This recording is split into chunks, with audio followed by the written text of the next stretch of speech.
Welcome to the Easy Project with your boy Eddie. And your boy Zebbyt. This podcast is about athletes transitioning into business and also the business leaders around the Gold Coast. And Zebby and I have played NRL for 10 plus years. And we're utilising the skills that we've learned over our NRL career to inspire others to chase their dreams and goals. Let's go! Welcome to the Easy Project, episode 10. Got one of the best here. We got Chris Walker, mate. Yeah, welcome, brother. Walker's on here. We got one of the greats. Give him his flowers, mate. We've got to give him his flowers. So we always give you flowers first. Okay, so Chris Walker, former NRL star, playing a total of 163 professional games, both in the NRL and the Super League. Also representing Queensland 6 times at Origin level, where the famous saying of "Walkers on, Walkers on" originated from. Scored under 100 tries, known for your speed and elusiveness. After your career finished, you would go on to give back to the community through charity events. You're the founder of Vodka, crafted here on the Gold Coast. Welcome to the Easy Project, Chris Walker, my man. Let's go. Boys, let's get it. Thanks very much for having me. I don't know how this is going to go, but I'm sure it'll go in one direction. We just don't know what direction it's going to go in. How's things, man? How's the family? Yeah, good. Been really good. Yeah, family's good. Kids are all growing up. My eldest one's 16, so the last 16 years has been a blur. So the next 16 years, I'm guessing, will be a blur. Then the terrible twins. Oh, they're not too bad. So yeah, I've got a boy-girl twin, pigeon pair, Chase and Nala. Yeah. So they're 13. The teenage years. I know my teenage years, having 3 brothers, or growing up with 3 brothers or 4 boys in the family, were pretty trying for mum and dad. So my kids are not too bad, but we got 2 girls, Courtney and I. So it's a little bit foreign for myself to have girls in the family because I grew up with boys, except for my mum, but obviously. But yeah, life's good. I mean, I can't complain. We live, in probably the best place in Australia, probably not the world. Can't complain about living on the Gold Coast. Awesome. How's your golf going? I know you love your golf. Oh, I love golf. You love your golf? I love golf. And my missus, Courtney, she loves I love golf because it means I'm away from her for 5 hours. Well, man, hey, for me, it's the other way around. Well, mate, come on. You can't be playing golf. You're gone for 6 hours. Oh, see, my missus loves it because I pester her so much. So she's, Courts is like, you're going to play golf? Good, right? I take for as long as you want. So, the Masters have just finished and Scotty Scheffler. How'd you go? Good, eh? Yeah, so... I love my golf. It's downtime for me. It's it's getting out, enjoying the open air. I grew up in a family, like I said, with there was 4 boys in the family. We grew up in Toowoomba. Had no TV in the house for 11 years. A little bit of acreage away from people. The closest neighbour was a kilometre away. So we always grew up with sport in our family, and golf was one of them. And it's continued on 44 years of age and. I haven't gotten any better, but I just love being out there. It's so free, and I play it there with my brothers and my young fella and my dad. So that's awesome, man. Well, we're gonna get straight into it. Yep. Give us a rundown of your childhood, growing up in Toowoomba. Yeah, the best childhood I think that any kid could ever imagine. I mean, having 4 boys in the family, I just touched on it. We didn't have a TV, and I think that, we might have been like, I was 5 or 6, and the TV, the tuner blue on the back of the TV for the part would have cost us $20. Back in the old days where you had to actually get off the couch and change channels. It was one of those. It was one of those TVs, and mum and dad, the tuner blue, some part, it was $20 for it, and we could have got it repaired. And Dad said, "Well, I'll tell you what we'll do. We'll just put the TV in the cupboard and we'll get it fixed next week." Well, 11 years later, we finally got a TV, and my childhood was unbelievable. I mean, we had horses, we had motorbikes, I had 2 older brothers and 1 younger brother, Ben and Shane, and my little brother Luke.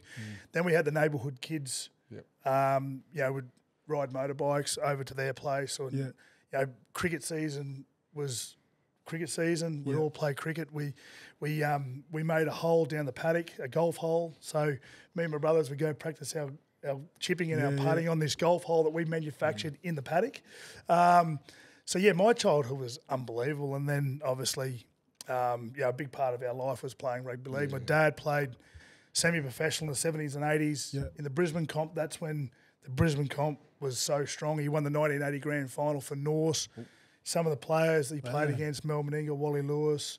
So football was always always there. My mum's brother, he played for the Queensland Reds. So, you know, the football bloodlines sort of ran deep, and, you know, I can't complain about my childhood. I loved it. So, a little bit different from my kids' childhood now. We live in suburbia, and we've got 3 TVs in the house. So, and now with mobile phones, I just wish they were. Technology these days is killing our kids.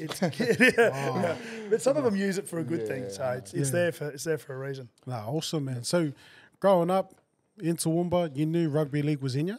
Did you have that drive to be like, all right, this is where I'm at. I want to start playing footy, or was it because you had cricket, you had riding the horses, you had it all? We had it all, and I think that Ben, my oldest brother, so he's 4 years older than me. Then Shane's 2 years older than me, then me, and then 4 years to my little brother Luke. So I think we were pretty talented at football at a young age. Yeah. You know, we all come through, played Queensland 12s. Always made the rep teams. Coming from Toowoomba, whether it be Darling Downs, and then progress into the Queensland teams, and then the Australian team. So. Football was always there. Wayne Bennett actually coached my dad in 81 and 82 at Brothers in Brisbane. And not that he saw us play, it was actually a guy by the name of Cyril Connell. He's probably renowned as the greatest talent scout. He built the Brisbane teams and gave Wayne a lot of information about players coming through. And my brother Ben, at I think 14, started attracting the attention of Cyril Connell. And I remember I was 10 years of age, and Cyril actually went and watched him play in a trial, and went and watched him play trial Queensland, and Ben stood out. And then he thought, I'll watch this kid. And then he realised that Ben had a couple of younger brothers. So then, it sort of filtered out. Well, I better watch to see if the younger brothers go good too. And then he watched Shane play. Shane played Queensland under 12, so he sort of kept an eye on all of us coming through.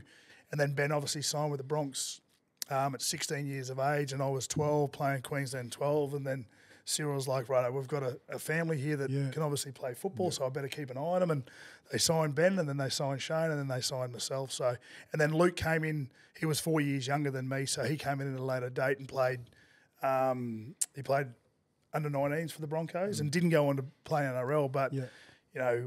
He went into the workforce, and Shane and I and Ben thought, you know what, football's a passion, and it's a great sport, and it's going to give us a leg up in life, so let's pursue it. And I wasn't very academically minded at school, so football for me was always the ticket to, if I dedicated myself at a young age and gave myself every possibility to play NRL and be coached by Wayne Bennett too, who, like I said, coached my dad, was always something that I always aspired to do. Man, that's awesome, man. Yeah. Like, we talk about like our journeys as young kids going through. You would know when, like, if it's going to be a dream or not. You either have it or you don't. But when was when you first like started getting into the systems and you started realizing, okay, shit, man, I think I can make a good crack at it. What were the things that you had to like, do to get there? Because like, were you always fast? Were you big or? Well, I always made the rep teams. Coming from Toowoomba, we didn't have the beauty of, like I coached the Crumlin Eagles under 14s teams. We've got 3 teams. So you can pick the players. I coached the Div 1 team, and you can pick the players and put them in. But coming from Toowoomba, we only had one team. Every other team that we played only had one team. So you stood out and you got your confidence playing in those games. So I was always a confident kid.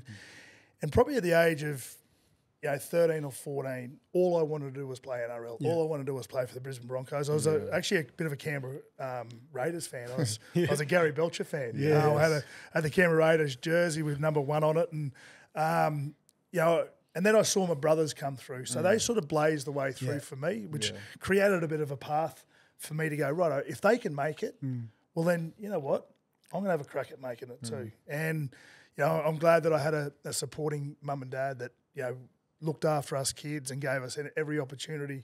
We didn't have much. Mum had 3 jobs, dad had 2 jobs. And that was just to keep food on the table. We weren't a wealthy family. We sort of probably lived below the poverty line. So mum and dad always, gave us that opportunity to put our best foot forward and always supported us. So having that support base at home always helped. But then also having 2 older brothers in that system. And when I did finally get picked up when I did finally leave school and go down and play for the Broncos, I knew all the first grade players because Ben was playing first grade and Shane was on 18 years of age, and he was coming in and out of first grade. He debuted for the Broncos when he was 18. So I had the beauty of rocking up to train and go to watch Ben and Shane train, high-fiving Wendell and saying g'day to Elf. And, Steve Renouf is my all-time favourite player. Seeing him walking past at 14 years of age, I was like, how good's life? That's awesome. I want to do this. This is what I want to do. And as you boys know, playing football, it's a gladiatorial sport, so anything can happen with injuries. I was pretty blessed coming through. I didn't have too many. Later on in my career, I had a lot of injuries, but to be able to play one first grade game in the NRL, as you boys know, it's not easy, and you got to have a lot of dedication. You got to have a different mindset than the average kids that we used to play football with every week. That mindset got me to the pinnacle of playing football and playing Origin. Right, give us a rundown of your debut, man. Oh, it's funny. It's funny that I debuted when I was 19. It was round 2, and I touched on him before. Steve Renouf was my god, and he still is. Like I saw him a couple of weeks at the Broncos game, and I always get a photo with him still. Like I love him. I love him. I loved watching him play. I loved who he was. He was the black pearl. Like he was the pearl. Like he was the man. And I got to debut. It was round 2 against the Cronulla Sharks. Lottie Takiri debuted in the same game. And I was named 18th man because Steve Renouf actually picked up an injury in round 1. And the ironic thing is, day before the game, Steve Renouf fails his fitness test. So then I go in and play centre for my idol, Steve Renouf. And I just remember thinking to myself, I remember being shattered because he wasn't playing, but then I thought to myself, hang on, I'm debuting for the Brisbane Broncos here. This is a dream of mine ever since I was a kid. It would have been great to play alongside Pearl in my debut, but to replace the greatest centre that's ever played in my eyes, was a big thing. And then, I just remember we played at Suncorp Stadium and we got beaten. I think we got beaten 18-16. It was the start of 1999 season, and we Broncos won the grand final in '98, and then the first 10 games we lost 9 games. So 9 games in my first rookie year, I lost, and then we drew once, and my brother Ben kicked the goal against North Queensland up in North Queensland.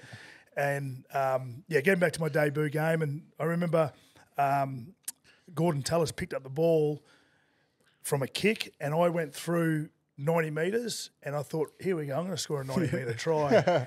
And then about 20 metres in, I realised I had David Peachy coming behind me, and he just dragged me down from behind and tackled me. And that was just one of the things I remember in my debut. As you know, boys, when you get your debut game, it goes like that. Yeah, it goes quick. You blink and you go, hang on, that happened? But it gave me confidence too to be able to go, you know what, I can mix it with the big boys. I didn't, I put my best foot forward. I played all right. And then Wayne, being the greatest coach, gave me the confidence to continue on doing what I was doing and, played. And then we made the semi-finals that year. We went on I think a 16 or 15 game winning streak and got to the semi-finals and got absolutely pumped by Cronulla Sharks by about 40 points in the semi-finals. So. What was 99. Is that Super League? No, Super League was 97. 97. Oh, it was 97. Yeah, and the worst thing is, I was 17 in 97, so I missed out on the big money. Man, it's so crazy. And then I retire now. I retire now, and the big money's back. I come through the hard years. So we come through the hard years, boys. Mate, some of the money that's been banded around with these kids now, it's unbelievable. They can set themselves up for life. 100%. But the cost of living too at the moment, they're just average wage runners at the moment. Anyway, we won't get into the cost of living. So you debuted, you mixed with obviously your idol Stephen Renouf. Being with those big lads, how was it like being amongst all those boys there that's played the top level of the game? Yeah, it was. I mean, like I said, Ben and Shane had already been there, so I got to mingle with those guys at a very young age, 13 and 14. Ben was out of school when I was 14. He was actually playing for the Broncos. So I got to, like I said, go to training, and they knew my name even before I got down there, where, like the likes of Ash Harrison. This is how come Harrow, I'd take my hat off to him because he come into the system with the Broncos being the Broncos. Like that was, and he I remember him walking into the first training sessions as an 18-year-old kid like he'd been there for 10 years. Yeah. But I had the beauty of, like I said, Ben and Shane coming through, and I knew Wayne because he was, obviously coached my dad when I was 1 and 2, in 81 and 82. I was 1 year old and 2 year old. So Wayne knew me as a 2-year-old through mum and dad.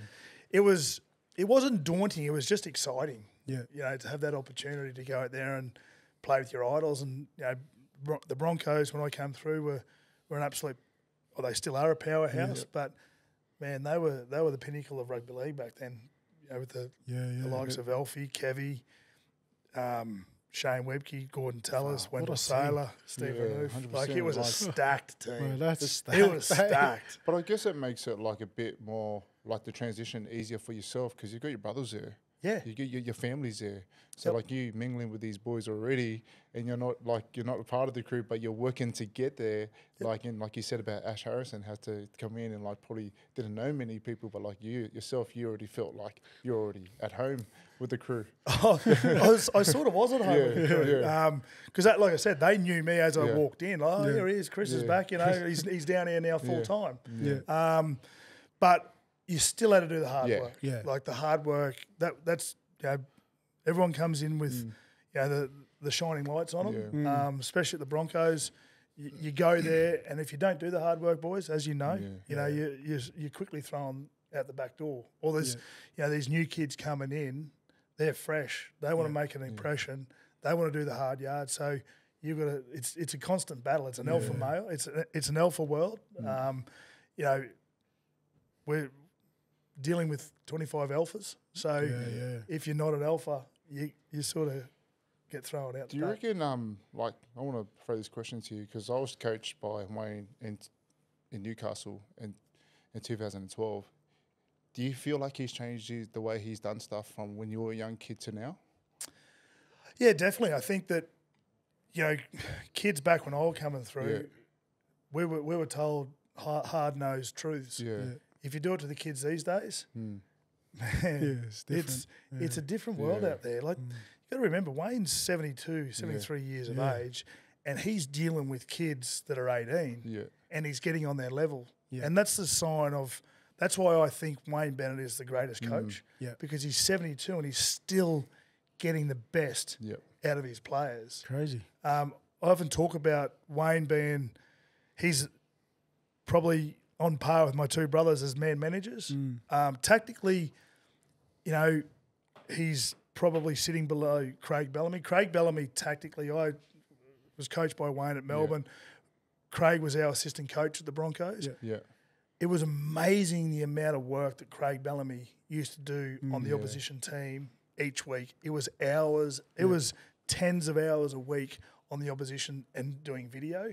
And he'd give you tip sheets on the team that you were playing, on the weekend, and you knew what those players were doing even before they got out of bed. Like that's what you thought. And then you had Wayne Bennett, who is undoubtedly the greatest man manager, and he's still doing it today. He has definitely changed the way he's playing, coaching, because the dynamic of young kids these days is way different than what we are. Like, you can't give it to kids these days. And it's not that they go to water, but they're just built different. Yeah. Like we're in the social media age of kids these days. Yeah. Where kids and people get offended about. I don't want to go into it, but Wayne coaches. He's definitely changed his coaching style. How was he? How was he in 2012? No, he was good, man. Like I felt like he was just. Yeah, he was that hard-nosed dude. Like he was hard on me, but at the same time, very fair. Man, very fair, very fair. Like I'll share this story, and I've shared this a couple of times. Like when he came in, he had to revamp the place. Yep. There was a time when Nathan Tinkler took over the ownership of the Newcastle Knights, and he brought in the big dog Wayne Bennett, and so I got to be coached by him in 2012, and that was it. Like, you know, I went and said to him, "Hey, man, can I talk to you about re-signing with the club?" And he goes, just pretty much said, "Nah, man, like I'm gonna re-sign someone else." But we had lunch over it. Yeah. We had a chat, we had lunch, and it was cool, man. Like, you know, and he was honest, and he gave me the time of day. But then, like, and he kept me in first grade for the rest of the year. You know what I mean? And that's what I respected about him. I got to play my 100 games out with the Knights and that. Yeah, and like, also gave you an opportunity too for other clubs to see you. That's what instead it was. of going righto. Listen, Zeb's not here next year, but you know we'll put him in reserve grade. Get another kid. Yeah. But then also too with you, that's gave you a different mindset. Right, I'm going to work hard because I want to stay in the team. 100%. I want to give myself the best opportunity to re-sign. So he's good. Yeah. But it's good, man. But like let's talk about like your journey between these clubs, man. Because I remember you at the Brisbane Broncos, and you were a new kid on the block, and you're absolutely killing it. But then you ended up signing with the Bunnies, and then you went from the Bunnies to the Roosters. Okay, that's one transition. I've said this before, but I should never have left the Broncos. I was thinking with the wrong head, and I chased a lady down to Sydney. It was a girl. It was a lady. It was a girl. Yeah, I went down, and I never should have left the Bronx. Yeah. I had it so good in Brisbane, but I met a girl who lived in Sydney, and I was spending a lot of time in 2002 down in Sydney. You know, we were flying back and forth, seeing each other, and I won't go into her name because everyone knows who she is. She was an actress, so that'll put it out there. But I should never have left the Broncos. I should never have left because I'm a Queensland boy through and through. Yeah. I'm a family man. I love my mum and dad. I love my brothers, and my brothers are my best mates. Yeah. Like they are, like we grew up in a very, very, very tight family, and I think that was because of the childhood we were brought up with, no TV, and we did everything together. Yeah. And I should never have left the Brisbane Broncos. It's something that I don't have regrets in my life. I just have learnings, and that was a learning in my life that I should never have left the Bronx because Wayne loved me, and I still talk to Wayne today. I'd ask him about things with business, leading my sales team, being a leader, and dealing with personalities in my sales team. So I always talk to him, and I always get advice from him. And I should never have left the Bronx. I went down to South. I signed a pretty handsome contract after playing in the 2001 and 2002 State of Origin series. So I sort of went down there as a marquee player. Yeah. I was on $350,000 a year, and back then that was massive.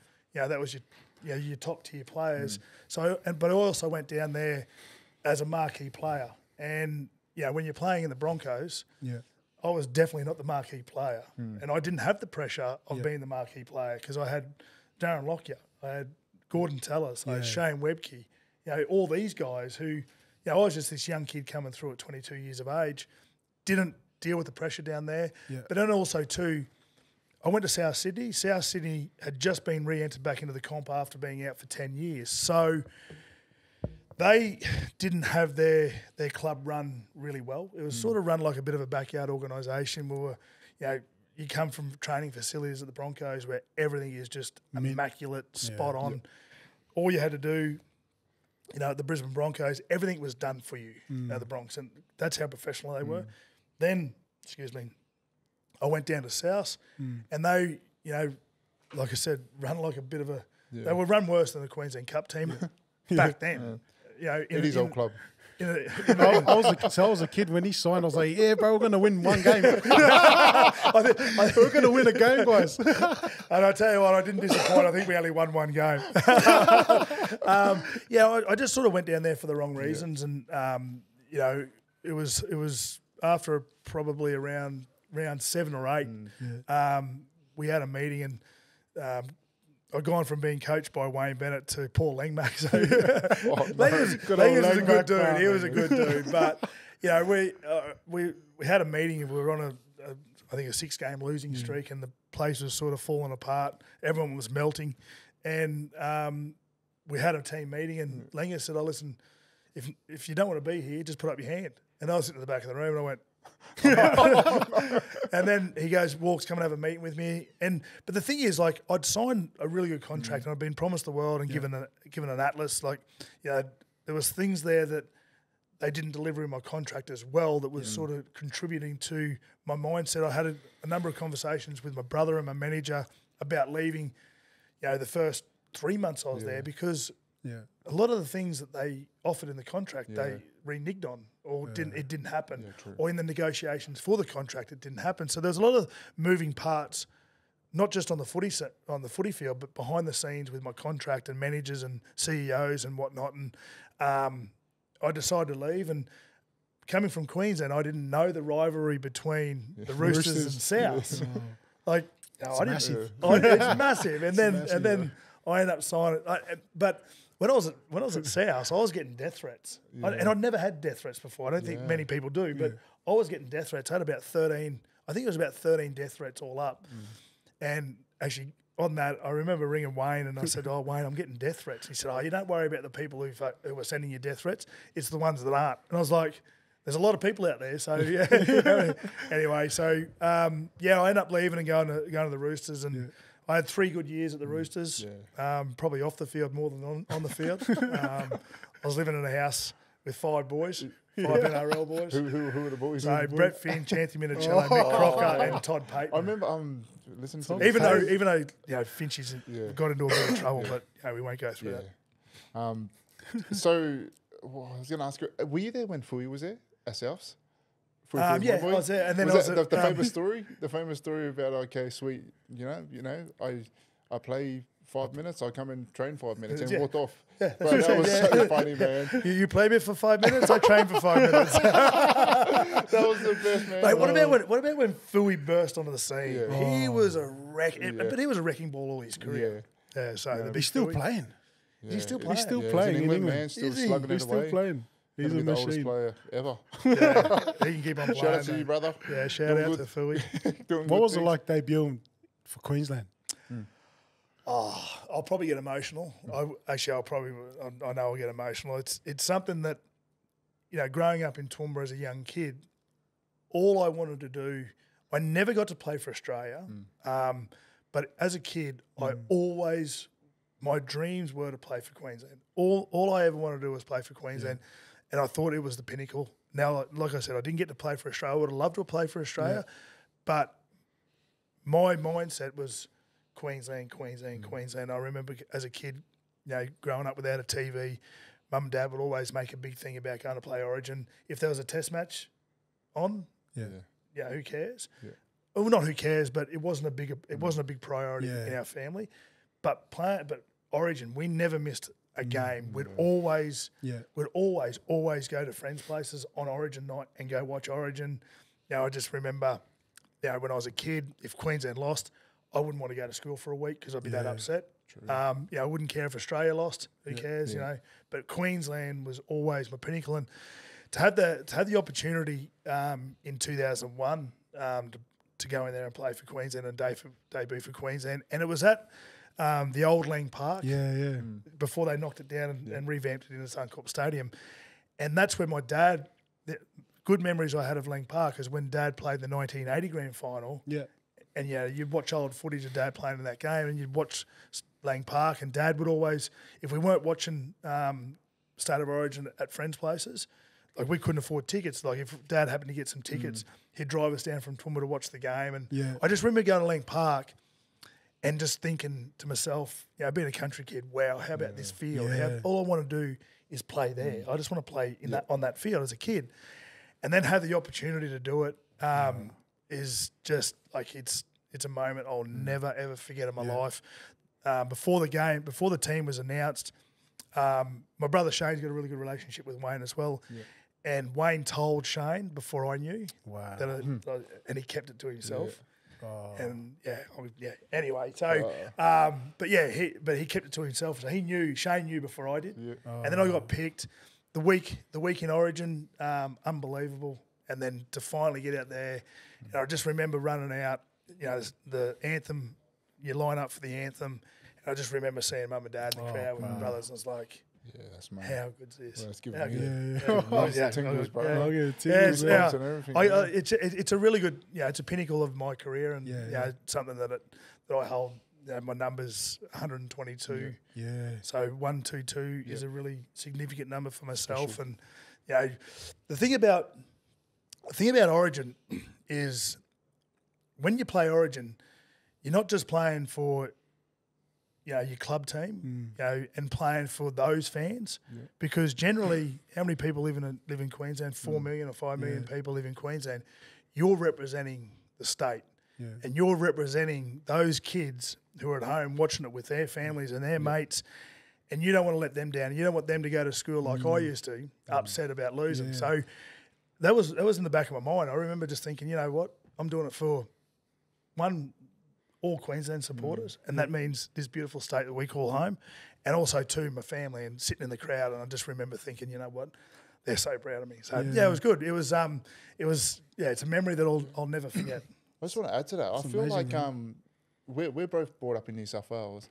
I feel like as a young kid watching State of Origin, I felt like Queensland there was a team that you're likely to support, but I was, I'm a Blues fan, but I feel like as young kids up here, they learn to hate New South Wales. It's different. It's different. I feel like it's different. New South Wales call us two heads, so it's bred into our two heads. But we'll never thought that as young kids. We just just watch a State of Origin and just be well, who are you going for? Are you going for Maroons or Blues down there? But up here it's religion. You're religiously Queensland. Yeah. And that's where New South Wales. I love the concept, and it'll never go away. It's one of the biggest sporting spectacles in Australia. I think it rates at 2 and 3 behind Melbourne Cup in a couple of grand finals. But it's always I've got really close friends. The Anthony Minicellos of the world. Toddy Paytons of the world, all Blues supporters. But for 240 minutes of the year, I friggin' hate them. I can't stand them. As soon as game 3's over, we can be back talking to be friends again. But it's just it's a hatred but it's a healthy hatred. It's not like hatred. It's just a healthy hatred that for that period of time each year.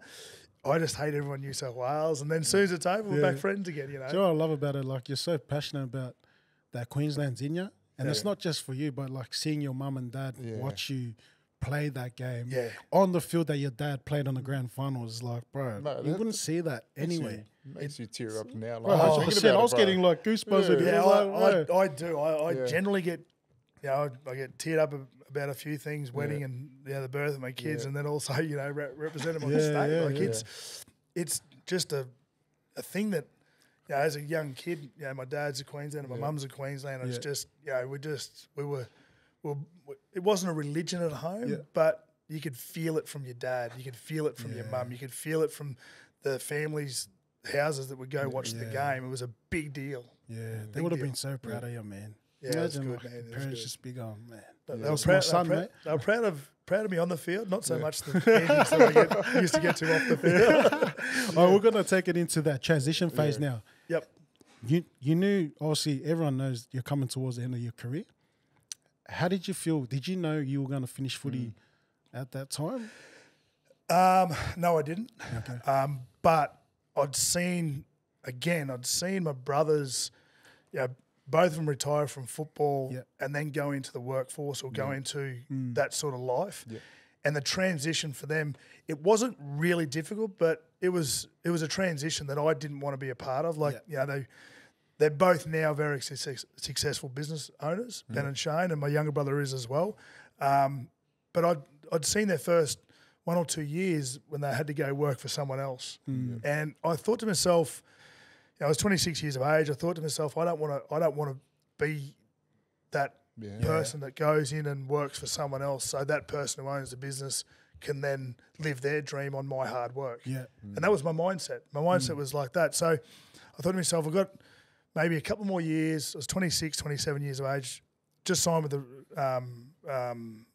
Gold Coast Titans, and I thought to myself, I don't want to do that. I want to start my own business. I want my transition or my exit strategy from playing football, whenever that was going to be, because as you boys know, we play in a sport where you can do your knee, shoulder, whatever it is. You can, your career can be over at any time. So I decided to, in 2000, 2008, I decided to start an earth moving business. Yeah. So my transition, my exit strategy was, right, I'm going to be a business owner. Yeah. I can get this going, and I can retire on my own sword. I can retire on my own thing. I'm not going to be forced out. Yeah. Or I can start making money and being successful with my earth moving business, where I don't need to earn $100, $200, $300, $400,000 a year, because that can look after my family.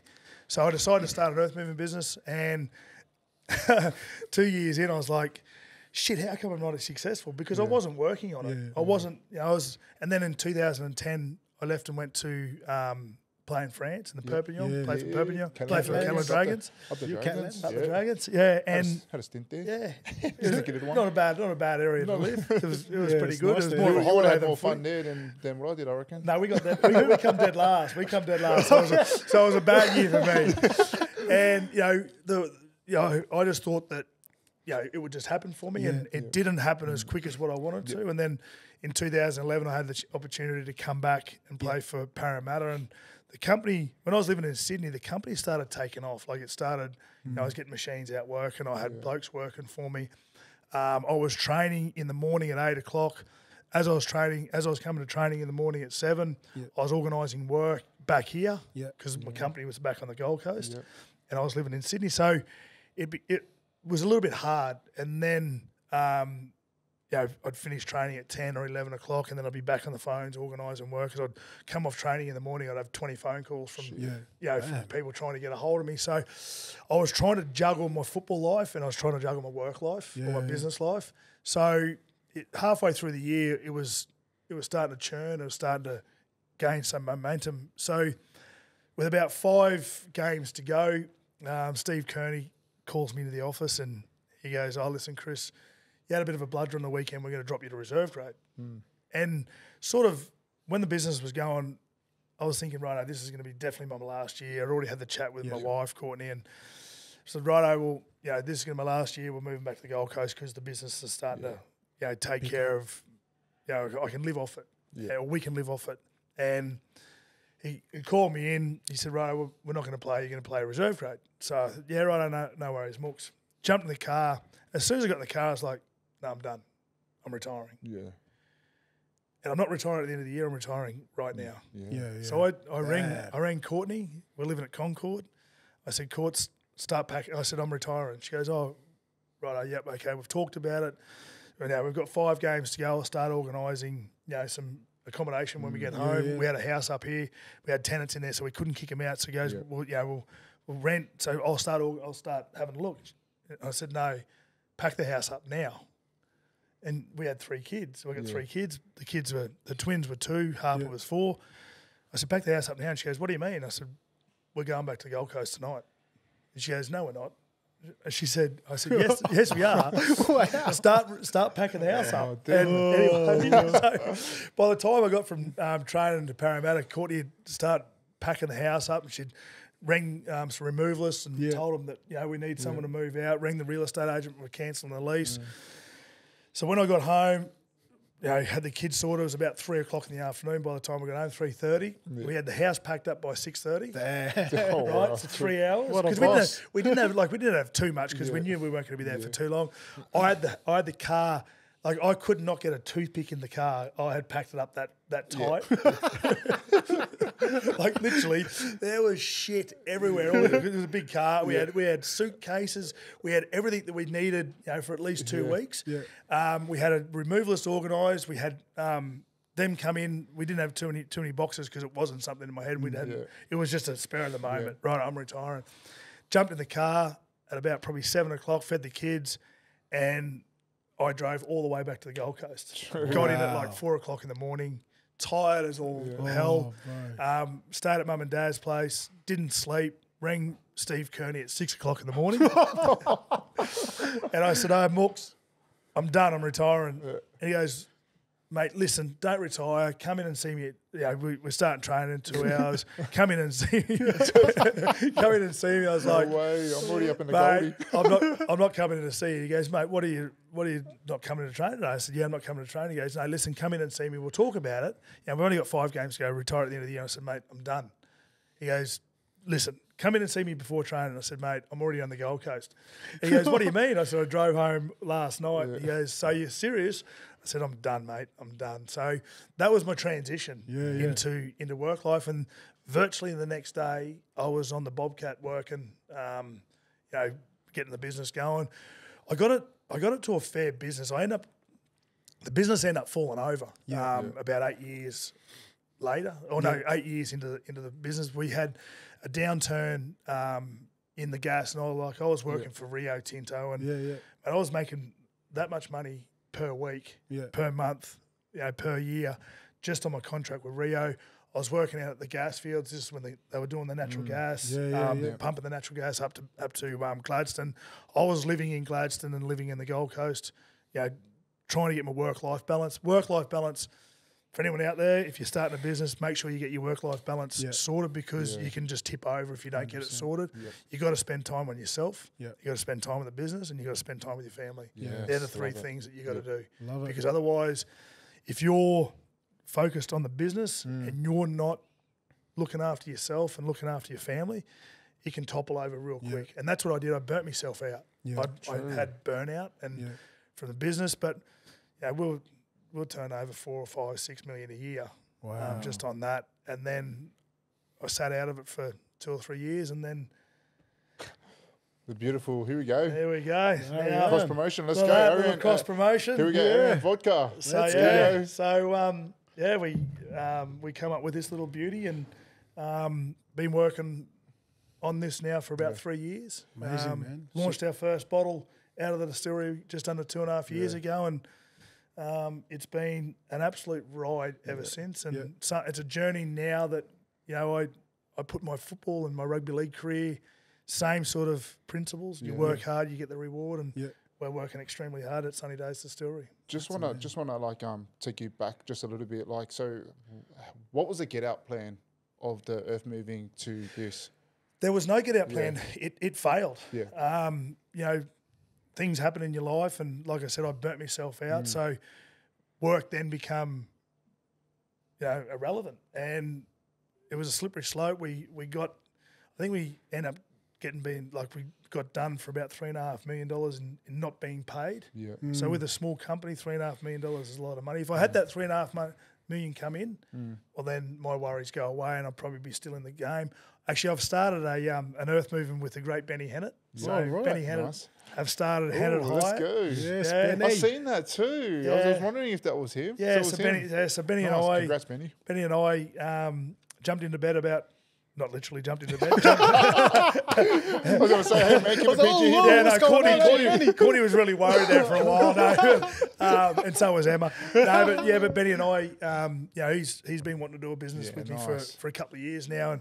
And he's always had a passion for earth moving. So about probably 10 months ago, 11 months ago, we started Hennett Hire. And his work ethic is exactly the work ethic he had on a footy field. Off the field, he's a beast. Obviously, got made redundant, or something happened with his radio station or radio show here on the Gold Coast. So, again, he saw the writing on the wall. 3 or 4 months wanted an exit strategy, and we put ourselves together. And with the contacts we both know and the work ethic we got, it's slowly building, and it's a journey that I'm enjoying being on. Well, that's good, because it's got your experience of it and his work ethic, and it's a perfect match. It is a perfect match. Do you know what's crazy? Just obviously listening to your conversation, you had that entrepreneur mindset while you were playing the game. That's crazy. You would have had an off-field instance over the time, but you still had that mindset of, man, that entrepreneurship. It's funny. Funny you say that, because as we know, in rugby league or in professional sport, it's run by sponsors. And these sponsors who are involved in clubs generally are very, very successful, wealthy individuals or companies. And it was in 2005, 2006, when I go to a sponsor's function when I was young at the Broncos, all I would do is get to the function, and I'd sit with all the players. Speak about this. I'd sit with all the players that I've just spent 8 hours with. Right? So when I was mid-20s, I worked out that these guys are successful, so why not go talk to them and go interact with them, because they're involved with the club for one reason, is because they're fans of the club and they're fans of what you do on the footy field. So as a player, if you go and introduce yourself and you make a conversation about what they do and how they started, man, these dudes are just knowledgeable dudes, and they give you, or women, and they just give you just absolute cherry, like they're there to be cherry picked. And if you can pick their brain at a function instead of sitting with the boys and go network the room, if you can network the room and open up a conversation with these guys, and these guys are only willing to help you along your journey. And I talk to dudes that are successful. I got Nick Politis, I can ring Nick and ask him for, he's one of the most successful guys. You know, all these guys are really successful. So why not, when you go to the function, instead of wasting time with the guys you spend with 8 hours or 10 hours a day with training, and go talk to people, and you're not using them, you just network in the room, and they're all too happy to help. And I just thought to myself, right, why not do that? So, and my mum and dad, you know, they like I said, they worked extremely hard for us boys, but they had pretty successful businesses as well. And my mum and dad have got really good work ethics. They're country people. They get things done. And the mindset of an entrepreneur, you got to if you're not learning from someone, you know, they're wasting your time. Great tip, guys. Yeah, great tip. Take that on Give board, that to, man. Say it to the camera, to all the young kids out there, man. Well, we spoke about this a couple of weeks back, about the power of networking and leveraging. Like, don't be that kid that's going to be hanging around with your mates where you see them every day, countless hours of the day. Go and find out what the sponsors do. Go and learn. And you know, my little nephew Sammy down there at the Roosters, you know, he's got a network down there that, you know, is probably one of the best sporting networks you know, in the country. Not use them, learn from them, get some knowledge from them. His dad, Ben, my oldest brother, he's got him into so many things. I think that, you know, touch wood, if he does play 10, 15 years of football, he probably can be one of those players that finishes and retires from life or retires from work. Because I know boys, when we were playing, I don't know too many boys that we know that finished playing football and set themselves up just on their footy money. It's you know, we didn't earn that much. Yeah, it's 100%. It is pretty hard. It's pretty hard, man. Like, you think about, like, and it's scary too. Like, it's not like, and it's not easy. Like, we always say that on this podcast. Like, that's what our main focus is about, the transition. Like, you're transitioning from different points in your life. You know, you've already spoke about the setback of your earth moving company, but you've gone on to the Arian vodka, but then also you've reignited that with someone else, the earth moving with, you know. And not worry about what people think of you. That's a massive one. I generally do not care what people think of me. I could not care less. It doesn't enter my mind. As long as my family love me, as long as my close friends love me, as long as, and it's definitely happened in my lifetime, if my brothers and my dad come and say, listen, pull your head in, you know, that's the opinion that matters. I generally do not give an absolute what people think of me. And I think being 44 years of age, I cared what people thought of me when I was in my 20s, early 20s, because that was my impressionable years and I wanted everyone to like me. But at the end of the day, if no one likes me or someone doesn't like me, it does not bother me one bit. And that gives you the freedom to then be able to go back yourself too. 100%. If you that was Wayne's big thing, was back yourself out there. You know.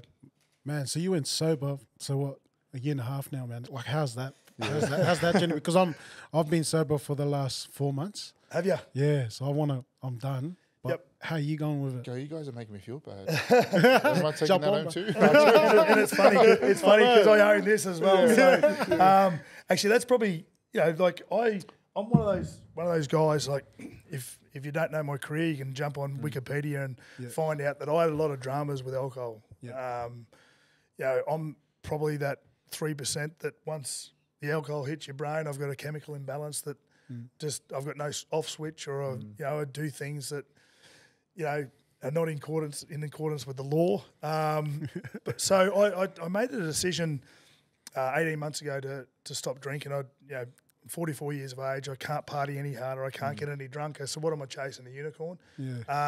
And also too, I've eliminated a lot of my chaos in my life. Being off the drink. And you know, I enjoy going to the pub with the boys and watching them drink, and I enjoy you know, driving through Burleigh at night, coming home from dinner, and you know, seeing people at Pink Monkey or the Pav, and they're all drunk and they're all having a hell time. Like I enjoy that. But I'm not that person, and I'm not that. And getting back to Wayne, I was about 6 months into being sober. And, you know, you obviously speak to him a lot, and he goes, "How's the non-drinking going?" I said, "Wayne, it's probably the best decision I ever made in my life," which it is. It is. It's undoubtedly the best decision, and probably, you know, you talk about my achievements on the field and with business, but I'd say that this is probably one of the best achievements I've ever done personally. That's amazing, bro. Because everyone around you sort of feeds off my energy instead of, you know, going out on a Friday and coming home Sunday, and then, you know, reckon the first 3 days of your week, I'm up, I'm out, I'm bouncing around, I'm being productive with my business, myself, my family life. So yeah, it's an easy decision for me because I'm seeing the rewards, even more rewards, you know, and thinking clearly and being present. So, but I certainly enjoy producing it, and I certainly enjoy selling it. And out of everything, I enjoy people who enjoy my product and they get happiness from it. No, that's amazing, man. Let's talk about you've done this charity event, like the walk from Broadbeach to Cairns to Broadie. Talk to us about that. Like 71 days. 71 days. Yeah, 71 days on the road. It was. I tell you, you're a machine. It was awesome. Like the first, and Nate Miles, actually Nate. He's a part of this as well. So he's one of the best mates. And all these boys are part of it. Yeah, the boys. Hey, we're just a phone call away, bros. It's only the Queensland boys, I think. He got in really early because obviously Nate's one of my best mates. And getting back to the walk, we wanted to start it was a for-profit organisation called Fund My Challenge, and I was a part of that as well. Where you raise money for charities, foundations, and people in need. And because what happened, we'd seen my mates and I had seen a tragedy happen, and then people were donating to this charity, but only 5% of the money was actually going to where it needed to. So 95% of it, the money that I donated, was getting gobbled up on administration fees and paying exorbitant amount of money to CEOs driving, you know, these Ferraris because they were head of this organisation. So I was like, that's not real cool. So we started a company called Fund My Challenge. It was a for-profit platform because obviously we had to pay for our administration costs. But what we did is we went through all the charities and found out where actually the money goes. So we only worked with the charities that actually donated the money to where it was supposed to go. So we come up with a launch because we needed to launch it out to the world. And one of my mates, 15 or 16 years ago, he did a charity walk from Cairns to Brisbane.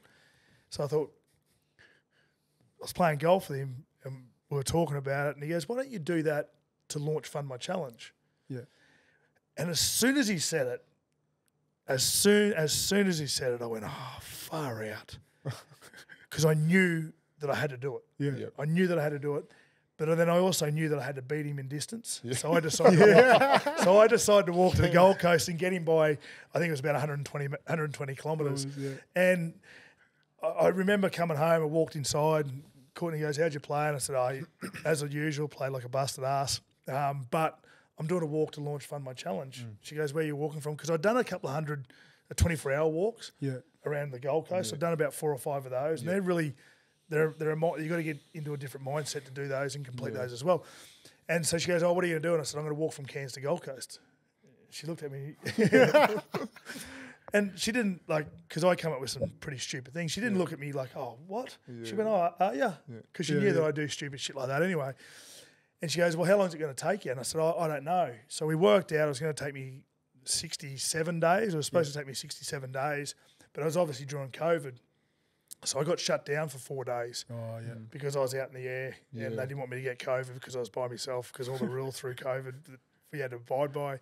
And, I did the walk. I was doing 30 kilometres per day, getting up at 5 o'clock each morning again. And it was weird too because when I decided to do it, Nate Miles, I was having a coffee with Nate and we got talking about this is early days. This is before really anyone knew. And he goes, And Nate being Nate, the person that he is, he's one of the best humans you meet. He's the man. He's the man. And he goes, because he's a Gordonvale boy, he's from Cairns. Yeah. And he said to me, without even thinking about it, he goes, how long is it going to take you to walk from Cairns to Townsville? And I said, I think, on the sums that I've been doing at home by myself, if I'm doing 30 Ks a day, it'll probably take me about 10 to 12 days. Yeah. And without even blinking an eye, he goes, I'll do the first leg with you. I'll walk through Cairns and I'll finish at Townsville. No. And I went, just straight off the bat. What a man. What a man. And I was like, and Tess was pregnant too at the time. See ya. So I went, hang on. That's a great idea, Nate. I said, but you got to check with Tess first. I said, I'm not getting in the middle of this. I'm out. Yeah. So if you want to do it, it'll be great for me, but it'll be shit house for Tess. Yeah. Anyway, he rings Tess. I can hear Tess screaming at him down the phone. He hangs up and he goes, I'll do it. No, it didn't go like that. But he sort of set the platform for the walk, and I'm forever grateful for him to doing that, because I reckon I would have I really struggled to finish it, but I probably don't think I would have got through the first 12 days if he wasn't there, because he was a great support mentally and physically as well. Like, he'd push me, I'd push him. We'd lean on each other to get the job done. Waking up at 5 o'clock, first thing you'd do, you'd wake up and you go, righto, far out. I got another 30 Ks to do, and then as I do, I'd turn my phone off airplane mode. The messages would come through on social media. The messages would come through on text messages, and just from random people too, especially on social media, that gave me the drive to go, I'm doing it for these people. There were so many people that reached out to me saying, I'm in a dark place, but what you're doing is giving me strength. Amazing, those sort of messages would come through to me. So, within 5 minutes, I'd be like, let's go. Yeah. And then I'd walk out and my team would be ready to go. Yeah. And you go, righto, we're doing this. Yeah. And I'd say, every day I'd wake up and I'd say to myself, how good's this? How good's this? How good's this? Even though it was shit house. Yeah. But you got to get yourself in that mindset. Yeah. It was the mentality of, you know what, I've got a job to do. Yeah. I'm going to do it, and I'm doing it for myself. I'm doing it for these people who are reaching out to me. How good's this? That was my motto. How good's this? How good's this? And that would get you through. You do your 30 Ks. You'd pull up at a pub. You'd have beers with the locals, and they'd all come in. And I think I drank every single night along the walk, apart from about 5 or 6 times, just from people coming in wanting to have a beer with you, donating money, and I'd do ice bars.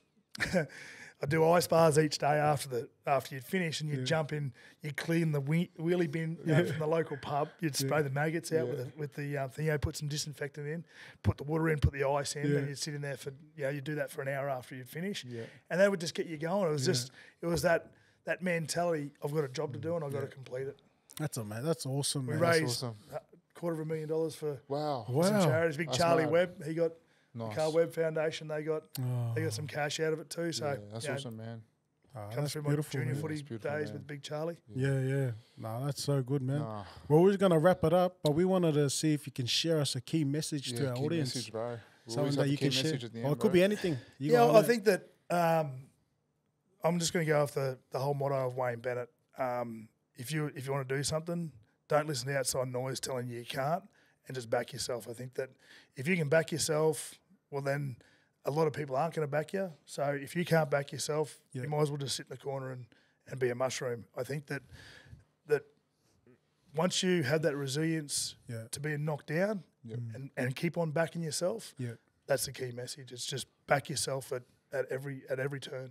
Awesome, man. Awesome, man. Thanks for that, man. Thanks for, like we always say, it's always an easy conversation, but I reckon this one's going to be a really good one, man. Definitely going to resonate with a lot of people, man. No, it was good, boys. Thanks very much for having it. And thanks for coming. As a past player, you boys are... And a business leader. You're a business leader now. And you boys are putting yourself out and you're starting what you're doing, and this is the start of your journey. So, like I said, back yourself, keep on doing what you're doing, and keep on getting these guests on. And at some point, some guests will resonate with someone, and away you go.